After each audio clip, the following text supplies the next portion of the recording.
Okey, hari ini kita akan sama-sama selami satu dokumen yang sangat-sangat penting, boleh dikatakan sebagai nadi negara kita, iaitu Perlembagaan Persekutuan Malaysia.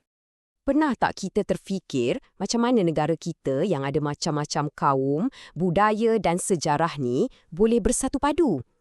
Nah, jawapannya selalunya ada dalam satu dokumen yang sangat berkuasa. Bayangkan dia macam ni.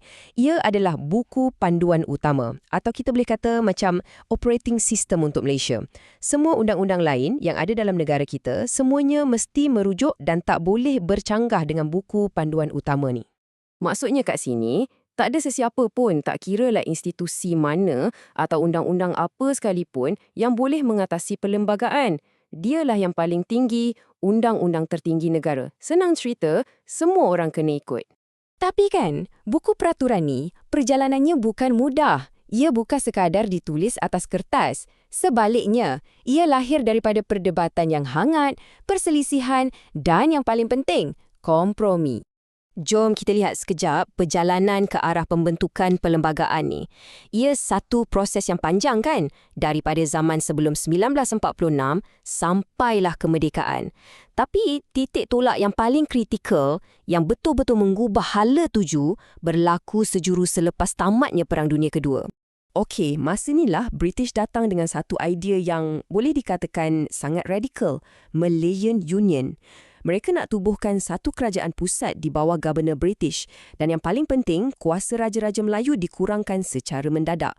Pada masa yang sama, kerakyatan pula dibuka seluas-luasnya kepada semua penduduk berdasarkan prinsip jus soli.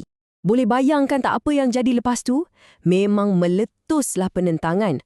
Orang Melayu bangkit menentang habis-habisan sebab mereka nampak ini sebagai satu ancaman besar kepada warisan dan kedaulatan mereka.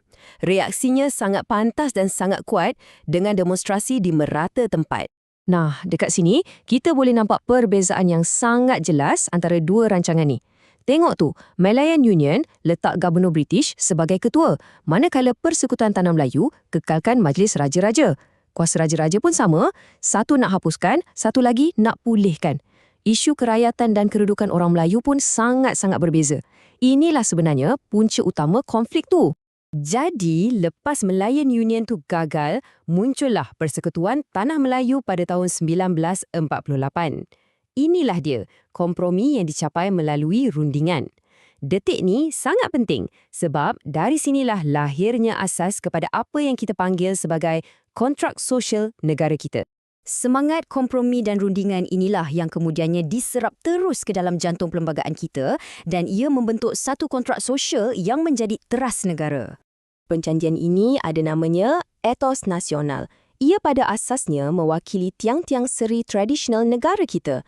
Ada 4 elemen utama yang dipersetujui bersama oleh para pengasas negara kita pada waktu itu. 4 tonggak ni adalah, pertama, sistem raja berperlembagaan. Kedua, agama Islam sebagai agama persekutuan.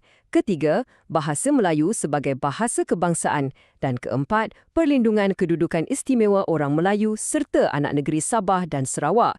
Keempat-empat perkara inilah yang diakui sebagai asas kepada identiti negara kita. Tapi, ini yang menarik. Perjanjian ni bukan sahala. Macam petikan ni sebut, falsafah perlembagaan kita ni adalah tentang keseimbangan. Maksudnya, sambil kita mempertahankan elemen-elemen tradisional tadi, perlembagaan pada masa yang sama turut menjamin dan melindungi hak-hak komuniti lain. Contohnya, hak kebebasan beragama dan hak untuk menggunakan bahasa ibunda masing-masing.